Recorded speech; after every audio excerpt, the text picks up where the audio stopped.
I didn't check my phone. I just grabbed my coat and my keys, and I walked out the door into the cold. It was the second week of February, and in Sudbury, Ontario, February is not a month that forgives you for anything. The temperature had dropped to -23 that night. The kind of cold that gets into the hinges of your jaw and stays there. I'd been asleep for maybe 2 hours when my phone lit up on the nightstand. I almost didn't answer. My daughter had been calling less and less since she married into that family. And when she did call, the conversations were short and careful, like she was choosing every word from a very small pile. But something about 2047 in the morning made me pick up. "Dad." Her voice was wrong. Not crying wrong. Quieter than crying. The kind of voice a person uses when they're trying not to be heard. "Dad, I need you to come. Please." "Caitlin." I sat up.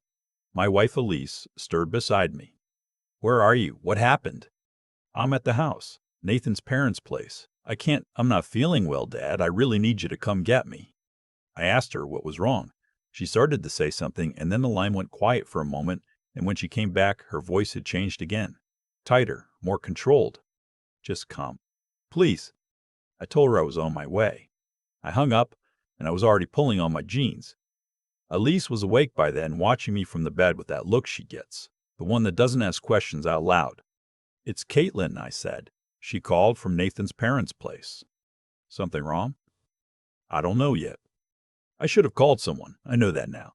I should have called 911 before I even left the driveway, or at the very least I should have called back to ask more questions. But here's the thing about being a father, and I don't know if anyone who isn't one can fully understand this.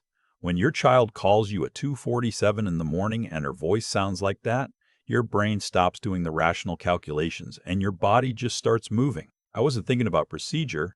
I was thinking about the 80-kilometer drive between me and my daughter. The roads were empty, and the snow on the highway had been packed down to gray ice. I drove faster than I should have. The heater in the truck was running full blast, but my hands were cold anyway. I kept going over the call in my head. I tried calling her back twice. No answer. Caitlin had been with Nathan for 6 years and married for 2. I had tried, genuinely tried, to like him. He was not an unkind man. Not exactly. He was the kind of man who was very good at seeming reasonable in public and very different behind closed doors. I had seen enough of it to worry, but never enough of anything concrete to act. Caitlin always explained it away. She was good at that. She had learned to be. His parents, Leonard and Margot Hessler, lived in a newer house outside of Chelmsford. One of those large brick and vinyl places with a 3-car garage and the Ring doorbell camera and the 2 bright exterior lights that never actually make a place feel safer. Leonard had done well in commercial real estate. Margot ran the family like a board of directors ran a company with a very clear sense of who held the votes. I pulled into their driveway at 4:20 in the morning. Every light in the house was off except one window on the second floor. I knocked again. Then I rang the bell twice and the porch light came on, and a moment later Margot Hessler opened the door in a housecoat, her hair flat on one side, looking at me the way you look at something unpleasant that has appeared on your property. "George," she said. Not surprised, not alarmed, just flat. "Where's Caitlin?" "Caitlin is sleeping." "She called me. She asked me to come get her." Margot pulled the door slightly toward herself. Not closing it, just narrowing it. "She's not well. She needed rest." "I'm sure whatever she said, she didn't mean to worry you." "You've driven all this way for nothing, George. Go home." I am 63 years old. I spent 31 years working as a site supervisor for a civil engineering firm in northern Ontario. I have managed workers in 40 below weather. I have dealt with contractors who would look you in the eye and lie to your face about structural loads. I have a fairly well-developed sense for when someone is managing me. "I want to see my daughter," I said. "She's sleeping. She needs—" "Margot." I said her name once plainly. My daughter called me at 2:47 this morning and asked me to come get her. Now I'm here. I want to see her. Something shifted in Margot's expression, not softened, recalibrated. "Nathan," she called, not taking her eyes off me. He appeared at the top of the stairs a moment later, dressed, which was odd, like he hadn't been sleeping either. He came down slowly and stood behind his mother with his arms crossed and looked at me with the particular expression he always had around me, a kind of practiced patience, like he was the adult in the room, and I was the one who needed managing. George. He nodded. Where is Caitlin? She's not in good shape tonight, he said. She had a rough evening. We've been dealing with it. We've been dealing with it. I repeated that back to him. Nathan, she called me. She asked me to come get her. She was upset. She wasn't thinking clearly. I'm her husband. We're handling this as a family. I am not a man who raises his voice easily. Elise would tell you that. My kids would tell you that. But I want to be honest with you now. The way I've tried to be honest about everything since that night, there was something about standing on that porch in the dark with the cold at my back and a man telling me his family was handling my daughter that put a sound in my head like a wire pulled too tight. I'm her family, I said. I want to see her right now. Nathan said something about boundaries. He said something about Caitlin being an adult who made her own choices. He started talking about what a difficult year it had been, about stress, about things I didn't understand. Margot stood beside him and said nothing, which was its own kind of statement. I wasn't going to get through that door by asking. I don't know exactly what I decided in that moment. I don't remember making a clear decision. I remember pushing the door open and stepping past Margot and hearing her voice behind me go sharp. And then I was in the front hall and I was calling Caitlin's name. The house was the kind of quiet that feels occupied. Not empty quiet, held quiet. Caitlin. I heard something. From upstairs. A sound that wasn't quite a voice, wasn't quite a knock. Something small. Nathan was behind me by then, his hand on my shoulder, telling me to calm down, telling me I was committing trespass, telling me he would call the police. I told him to call them. I shook his hand off and I went up the stairs. The hallway on the second floor had 3 doors, all closed. I called her name again, and this time there was a response, faint, from behind the door at the end. Dad. I don't know how to describe what it is to hear your child's voice come through a closed door like that. Small. Reduced. Not the voice of the person you watch grow up, but something that person had been cut down to. The door was locked. I knocked hard. Caitlin, I'm right here. Can you open the door? Nothing. Then I can't. I stepped back, and I put my shoulder into that door, and it came open on the second try. She was sitting on the floor between the bed and the wall, her knees pulled up, her arms wrapped around herself. In the light from the hallway, I could see her face. I could see her left eye. I could see the way she was holding her arm. I am not going to describe it in detail, not because I am protecting anyone, but because some things belong to her, and she gets to decide what to do with them. I went to her, and I got down on the floor beside her, and I said her name, and she put her face against my shoulder, and she cried. Not the way you cry when you're upset. The way you cry when the thing that's been pressing on your chest for a long time finally finds a way out. Nathan was in the doorway. He was saying things. I wasn't listening to him. I told Caitlin I was going to help her stand up. I told her we were leaving. She nodded against my shoulder. She's not going anywhere. Margot this time from behind Nathan. You broke into our home. You have no right. Call the police, I said again. And I meant it. I wanted the police there. I wanted someone official to see exactly what I was seeing. Nathan stepped aside when we came through the door. I don't know why. Maybe he could see that there was no version of that moment where stopping me helped him. Or maybe the sight of his wife's face decided something even in him. I don't know. I've stopped trying to understand Nathan. I got Caitlin downstairs and out the front door. Margot followed us to the porch and said several things that I will not repeat here about me, about Caitlin's mental stability, about what kind of wife Caitlin was, about what this would mean for the marriage. I put Caitlin in the passenger seat of the truck and turned the heat up and drove. I called Elise from the road, told her we were coming and to have the guest room ready and to call Caitlin's doctor. Dr. Anand, first thing in the morning. Elise didn't ask anything, just said, okay, and that was the right thing to say. We were on the highway when I looked over at Caitlin and realized she wasn't just shaken. Her breathing was uneven. She was cradling her left arm against her body, and her color wasn't right. Caitlin, do you need a hospital? Long pause. I think maybe yes. I took the next exit toward Health Sciences North. We were there by 5:30. I am not going to spend time criticizing the nurses or the triage staff because the truth is they did their jobs that night. But I will say this. There was one doctor, a young man who came in while they were doing the initial assessment, who looked at me standing there in my coat at 5:30 in the morning and made a judgment call about what kind of situation this was before he knew anything about it. He asked me in a tone that was not quite accusatory but pointed in that direction how Caitlin had sustained her injuries. I told him I had picked her up from her in-laws' house.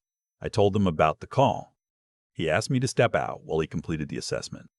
I sat in the hallway on a plastic chair, and I thought about whether I had done the right thing by not calling the police from the start. The honest answer is, I don't know. What I know is that if I had waited for the right procedure, Caitlin would still have been in that room. She had a hairline fracture in her left forearm. She had bruising consistent with, in the doctor's careful language, being grabbed forcefully. They asked her questions. A social worker came.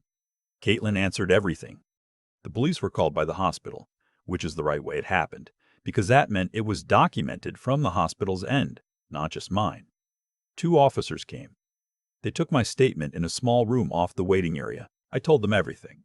The call, the drive, Margot at the door, the locked room, the locked door, what I found when it opened. One of the officers was a woman, Staff Sergeant Thibault, and she was thorough and direct, and I appreciated that. I was not charged. I want to be clear about that because it matters. What I had done, technically, could have been characterized differently. But the context was what it was, and the hospital's documentation was what it was, and the locked door and my daughter's injuries were what they were. Nathan was picked up for questioning that morning. His parents were interviewed. I don't know everything that was said. I know what Caitlin told me later, over the course of many conversations in the months that followed, about what the last 2 years had been, about the ways it had been managed and hidden and minimized, including from me.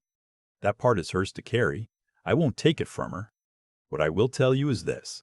Caitlin filed for divorce in March. Nathan's family hired a lawyer who made it difficult, and then more difficult, and then less difficult when certain financial arrangements came to light. Arrangements that had to do with property that had been put in Caitlin's name during the marriage for tax reasons. Leonard Hessler's accountant had been creative, and that creativity had left a paper trail, and that paper trail became relevant when the question of asset division came up in a way nobody in the Hessler family had anticipated. That part I had nothing to do with. That was Caitlin's lawyer, a woman in Sudbury named Joanne who charges a fair rate and does not back down. The divorce was finalized in August. Elise and I drove up to Lake Temagami in September with Caitlin and her older brother Derek. Wait, no. Her brother's name is Connor. Connor, who had taken the first flight home from Calgary when I'd called him that February morning, who had sat in the hospital waiting area with a coffee he didn't drink and said very little, because there was very little useful to say. We rented a cabin for 4 nights. Nothing fancy. 2 bedrooms, a dock that needed a board replaced, a wood stove that smoked a little if you didn't let it warm up properly. Caitlin slept 12 hours the first night. The second night she came and sat on the dock with me after Connor and Elise had gone to bed, and we listened to the lake and didn't talk for a long time. I should have called you sooner, she said eventually. You called when you could. I kept thinking I was handling it. I know. She was quiet again for a while. The lake was very still. You could see the stars clearly, the way you can only see them when you're that far from a city. And it was the kind of September night that's cold enough to remind you that the season is changing, but not so cold yet that you can't sit with it.